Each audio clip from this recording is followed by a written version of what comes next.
ఈరోజు ఆంధ్రప్రదేశ్ 8వ తరగతి సాంఘిక శాస్త్రం హిస్టరీ సెమిస్టర్ టెక్స్ట్ బుక్లోని 6వ పాఠానికి సంబంధించిన ముఖ్యాంశాలు చూద్దాం. 6వ పాఠం చేనేత కార్మికులు, ఇనుము శుద్ధి చేయవారు, కర్మాగార యజమానులు. ఇందులో 160 నుంచి 171 పేజీ వరకు. 1900 నాటికి బొంబాయిలో దాదాపు ఎన్ని మిల్లులు పనిచేయడం ప్రారంభించాయి? 84. 1900 నాటికి బొంబాయిలో దాదాపు ఎన్ని మిల్లులు పనిచేయడం ప్రారంభించాయంటే 84.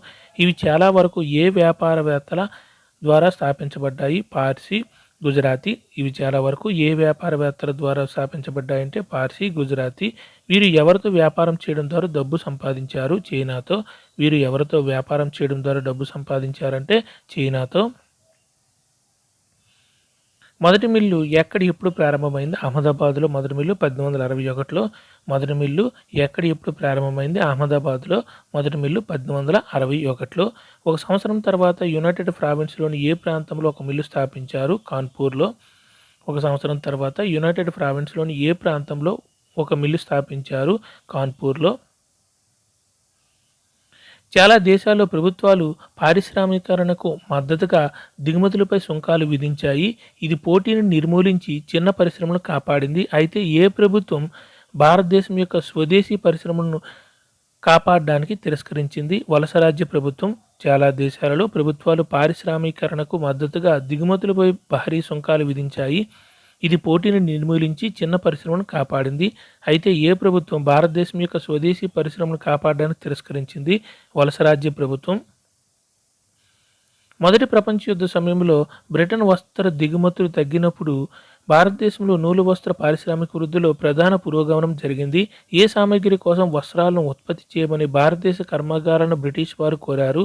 సైనిక సామగ్రి. మొదటి ప్రపంచ యుద్ధ సమయంలో బ్రిటన్ వస్త్ర దిగుమతులు తగ్గినప్పుడు భారతదేశంలో నూలు వస్త్ర పారిశ్రామిక వృద్ధిలో ప్రధాన పురోగమనం జరిగింది. ఏ సామగ్రి కోసం వస్త్రాలను ఉత్పత్తి చేయమని భారతదేశ కర్మాగారాలను బ్రిటిష్ వారు కోరారు? సైనిక సామగ్రి.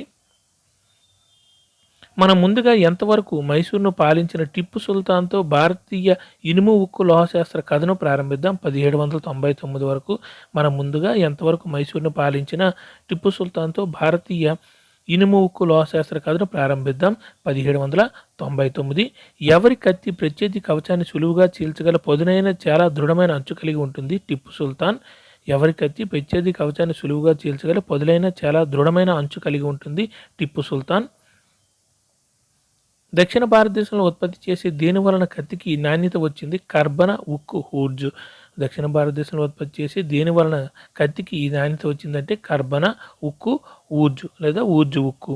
దేని ద్వారా ప్రవహించే నీటి నమూనా లాంటి పదునైన అంచులు గల కత్తులను తయారు చేస్తారు? ఈ నమూనా ఇనుములో పొందుపరిచిన అతి చిన్న కర్బన స్ఫటికల నుండి వచ్చింది. ఊర్జ్ ఉక్కు. దేని ద్వారా ప్రవహించే నీటి నమూనా లాంటి పదునైన అంచులు గల కత్తులను తయారు చేస్తారు? ఈ నమూనా ఇనుములో పొందుపరిచిన అతి చిన్న కర్బన స్ఫటికల నుండి వచ్చింది. ఊర్జ్ ఉక్కు. 1800లో అనగా టిప్పు సుల్తాన్ చనిపోయిన సంవత్సరం తర్వాత ఎవరు మైసూరును పర్యటించారు? Francis Buchanan. 1800లో అనగా టిప్పు సుల్తాన్ చనిపోయిన సంవత్సరం తర్వాత ఎవరు మైసూరును పర్యటించారంటే ఫ్రాన్సిస్ బుచానన్. మైసూరులోని వందలాది స్మెల్టింగ్ కొలములలో ఊర్జ్ ఉక్కును ఉత్పత్తి చేసే సాంకేతికను మనకు వివరించారు. ఇనుమును జేనుతో కలిపి చిన్న మట్టి కొనలో కొలుంపై పెడతారు. క్లిష్టకరమైన ఉష్ణోగ్రత నియంత్రణ ద్వారా స్మెల్టర్లు ఉక్కు కడ్డీలను ఉత్పత్తి చేస్తారు. వాటిని ఉపయోగించి కత్తులను తయారు చేస్తారు. బొగ్గుతో. మైసూరులోని వందలాది స్మెల్టింగ్ కొలంలో ఊర్జ్ ఉక్కును ఉత్పత్తి చేసే సాంకేతికను మనకు వివరించారు. ఇనుమును దేనితో కలిపి చిన్న మట్టి కొనలో కొలుంపై పెడతారు. క్లిష్టకరమైన ఉష్ణోగ్రతల నియంత్రణ ద్వారా స్మెల్టర్లు ఉక్కు కడ్డీలను ఉత్పత్తి చేస్తారు. వాటిని ఉపయోగించి కత్తులు తయారు చేస్తారు. బొగ్గుతో కలిపి. ఊర్జ్ అనేది ఆంగ్లీకరించిన కన్నడ పదం ఉక్కు. తెలుగులో దీన్ని హుక్కు అంటారు. తమిళం, మలయాళంలో ఉరుక్కు అంటారు. ఊర్జ్ అంటే అర్థం ఉక్కు అని అర్థం. ఊర్జ్ అనేది ఆంగ్లీకరించబడిన కన్నడ పదం ఉక్కు. తెలుగులో దీన్ని హుక్కు అంటారు. తమిళ్, మలయాళంలో ఉరుక్కు అంటారు. ఊర్జ్ అంటే అర్థం ఏంటంటే ఉక్కు. విద్యుత్ అయస్కాంత ఆవిష్కర్త మైకేల్ ఫారడే.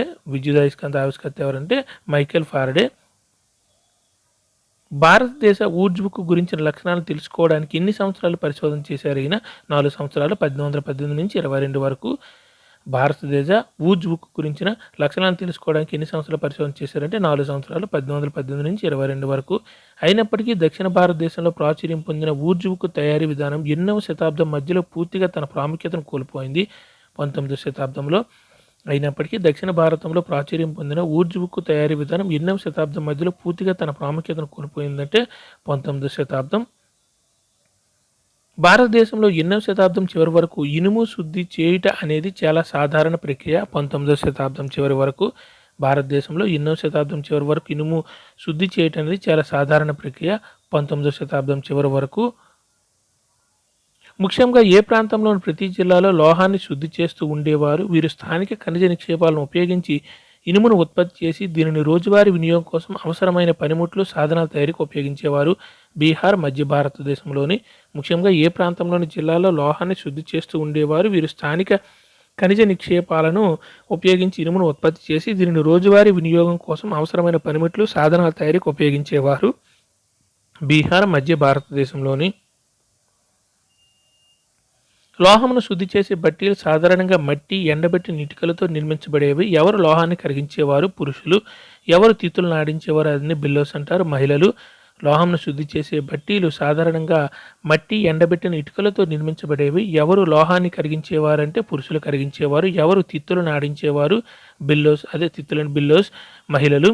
బిల్లోస్ అంటే గాలిని పంపు చేయ ఒక సాధనం లేదా ఉపకరణం. బిల్లోస్ అంటే గాలిని పంపు చేయ ఒక సాధనం లేదా ఉపకరణం. మధ్య భారతదేశంలో ఇనుము శుద్ధి చేసే కళలో నైపుణ్యం కలిగి ఉన్నవారు అగారియాలు. మధ్య భారతదేశంలో ఇనుము శుద్ధి చేసే కళలో నైపుణ్యం కలిగి ఉన్నవారు ఎవరంటే అగారియాలు. భారత భూ విజ్ఞాన శాస్త్ర సర్వే యొక్క నివేదిక ప్రకారం భారతదేశంలో ఏమి కరిగించడం అనేది విస్తృత పరిశ్రమగా ఉండేది ఇనుము. భారత భూ విజ్ఞాన శాస్త్ర సర్వే యొక్క నివేదిక ప్రకారం భారతదేశంలో ఏమి కరిగించడం అనేది విస్తృత పరిశ్రమగా ఉండేది ఇనుము. కానీ 19వ శతాబ్దం చివరి నాటికి ఇనుము శుద్ధి చేసే పరిశ్రమ తగ్గుతూ వచ్చింది. దానికి కారణాలు నూతన అటవీ చట్టాలు ఒక కారణం. స్మెల్టర్లు వినియోగించే ప్రతి కులిమికి ఎక్కువ మొత్తంలో అటవీ శాఖ పన్ను చెల్లించవలసి వచ్చేది. అంతేకాకుండా 19వ శతాబ్దం చివరి నాటికి బ్రిటన్ నుండి ఇనుము ఎక్కువ దిగుమతి చేయబడుతుండేది. ఇది స్థానికంగా ఉత్పత్తి చేసే ఇనుముకు డిమాండ్ను తగ్గించింది. అలాగే 20వ శతాబ్దం ప్రారంభంలో ఇనుము ఉత్పత్తి చేసే కార్మికులకు కొత్త పోటీ ఎదురైంది. కానీ 19వ శతాబ్దం చివరి నాటికి ఇనుము శుద్ధి చేసే పరిశ్రమ తగ్గుతూ వచ్చింది. దానికి కారణాలు ఏంటంటే నూతన అటవీ చట్టాలు ఒక కారణం. స్మెల్టర్లు వినియోగించే ప్రతి కులిమికి ఎక్కువ మొత్తంలో అటవీ శాఖకు పన్ను చెల్లించవలసి వచ్చేది. అంతేకాకుండా 19వ శతాబ్దం చివరి నాటికి బ్రిటన్ నుండి ఇనుము ఉక్కు దిగుమతి చేయబడుతుండేది. ఇది స్థానికంగా ఉత్పత్తి చేసే ఇనుముకు డిమాండ్ను తగ్గించింది. 20వ శతాబ్దం ప్రారంభంలో ఇనుము ఉక్కు ఉత్పత్తి చేసే కార్మికులకు కొత్త పోటీ ఎదురైంది. ఎన్నో సంవత్సరం ఏప్రిల్ నెల మండు వేసవిలో అమెరికా భూగర్భ శాస్త్రవేత్త చార్లెస్ వెల్డ్, జేమ్స్ సెడ్జీ టాటా పెద్ద కుమారుడు దొరాబ్జీ టాటా ఇనుము ధాతువు నిక్షేపాల కోసం ఛత్తీస్గఢ్లో వెతుకుతూ ప్రయాణిస్తున్నారు. 1940 సంవత్సరం ఎన్నో సంవత్సరం ఏప్రిల్ నెల మండు వేసవిలో అమెరికా భూగర్భ శాస్త్రవేత్త చార్లెస్ వెల్డ్, జేమ్స్ సెడ్జీ టాటా పెద్ద కుమారుడు దొరాబ్జీ టాటా ఇనుము ధాతువు నిక్షేపాల కోసం ఛత్తీస్గఢ్లో వెతుకుతూ ప్రయాణిస్తున్నారు. 1940 సంవత్సరం ఏ కొండల్లో ప్రపంచంలోనే అత్యుత్తమ ఖనిజాలు ఉన్నాయి? ఇనుము ఖనిజాలు ఉన్నాయి. రాజూరా. ఏ కొండల్లో ప్రపంచంలోనే అత్యుత్తమ ఇనుము ఖనిజాలు ఉన్నాయంటే రాజూరా. బిలాయి ఉక్కు పరిశ్రమకు సరఫరా చేయబడే ఇనుప ఖనిజాలు కనుగొనడంలో ఎవరు సహాయపడ్డారు? అగారియాలు. బిలాయి ఉక్కు పరిశ్రమకు సరఫరా చేయబడి ఇనుప ఖనిజాలు కనుగొనడంలో ఎవరు సహాయపడ్డారంటే అగారియాలు. కొన్ని సంవత్సరాల తర్వాత పరిశ్రమ స్థాపనకు ఏ నది ఒడ్డున పెద్ద విస్తీర్ణంలో ఉండే అటవీ ప్రాంతాన్ని తొలగించారు? సువర్ణరేఖ నది ఒడ్డున. అదే పారిశ్రామిక పట్టణమైన ఇప్పుడు జంషెడ్పూర్. కొన్ని సంవత్సరాల తర్వాత పరిశ్రమ స్థాపనకు ఏ నది ఒడ్డున పెద్ద విస్తీర్ణంలో ఉండే అటవీ ప్రాంతాన్ని తొలగించారు? సువర్ణరేఖ నది ఒడ్డున. అదే పరిశ్రమ ప్రస్తుత పట్టణమైన జంషెడ్పూర్. ఎప్పుడు టాటా ఇనుముక్కు కంపెనీ టిస్కో తన ఉక్కు ఉత్పత్తిని ప్రారంభించింది? 1912లో. ఎప్పుడు టాటా ఇనుముక్కు కంపెనీ టిస్కో తన ఉక్కు ఉత్పత్తిని ప్రారంభించిందంటే 1912లో. వ్యర్థ లోహ కుప్పలంటే లోహాలను శుద్ధి చేయనప్పుడు మిగిలిన వ్యర్థాలు. వ్యర్థ లోహ కుప్పలంటే లోహాలను శుద్ధి చేయనప్పుడు మిగిలిన వ్యర్థాలు. భారతదేశంలో దేని విస్తరణ రైలు పట్టాల ఉత్పత్తికి బ్రిటన్కు పెద్ద మార్కెట్ని ఏర్పాటు చేసింది? రైల్వేల. భారతదేశంలో దేని విస్తరణ అంటే రైల్వేల విస్తరణ, రైలు పట్టాల ఉత్పత్తికి బ్రిటన్కు పెద్ద మార్కెట్ని ఏర్పాటు చేసిందంటే రైల్వేల విస్తరణ. ఎప్పుడు మొదటి ప్రపంచ యుద్ధం ప్రారంభమైంది? 1914లో. ఎప్పుడు మొదటి ప్రపంచ యుద్ధం ప్రారంభమైందని 1914లో. బ్రిటన్లో ఉత్పత్తి చేసే ఉక్కు ఇప్పుడు ఎక్కడ యుద్ధ డిమాండ్లు తీర్చవలసి ఉండేది? యూరోప్లో. బ్రిటన్లో ఉత్పత్తి చేసే ఉక్కు ఇప్పుడు ఎక్కడ యుద్ధ డిమాండ్లు తీర్చవలసి ఉంది? యూరోప్లో. కాబట్టి భారతదేశానికి బ్రిటిష్ ఉక్కు దిగుమతులు తగ్గిపోయాయి. రైలు పట్టాల సరఫరా కోసం భారతీయ రైల్వే దేని వైపు చూసింది? టిస్కో. కాబట్టి భారతదేశానికి బ్రిటిష్ ఉక్కు దిగుమతులు తగ్గిపోయాయి. రైలు పట్టాల సరఫరా కోసం భారతీయ రైల్వే దేని వైపు చూసిందంటే టిస్కో వైపు. ఏ సంవత్సరం నాటికి వలస ప్రభుత్వం టిస్కో తయారు చేసిన ఉక్కులో 90% కొనుగోలు చేసింది? 1919 సంవత్సరం నాటికి. ఏ సంవత్సరం నాటికి వలస ప్రభుత్వం టిస్కో తయారు చేసిన ఉక్కులో 90% కొనుగోలు చేసింది? 1919 సంవత్సరం నాటికి. క్రమంగా ఏది బ్రిటిష్ సామ్రాజ్యంలో అతిపెద్ద ఉక్కు పరిశ్రమగా మారింది? టిస్కో. క్రమంగా ఏది బ్రిటిష్ సామ్రాజ్యంలో అతిపెద్ద ఉక్కు పరిశ్రమగా మారిందంటే టిస్కో. ఎక్కడ ప్రభుత్వమే పరిశ్రమల అభివృద్ధిని ప్రోత్సహించింది? జపాన్లో. ఎక్కడ ప్రభుత్వమే పరిశ్రమల అభివృద్ధిని ప్రోత్సహించిందంటే జపాన్లో. ఎప్పుడు జపాన్లో మీజీ అధికారం చేపట్టాక పాశ్చాత్య ఆధిపత్యాన్ని నిరోధించేందుకు జపాన్లో పారిశ్రామికీకరణ అవసరమని విశ్వసించింది? 1868లో. ఎప్పుడు జపాన్లో మీజీ అధికారం చేపట్టాక పాశ్చాత్య ఆధిపత్యాన్ని నిరోధించేందుకు జపాన్లో పారిశ్రామికీకరణ అవసరమని విశ్వసించింది? 1868లో.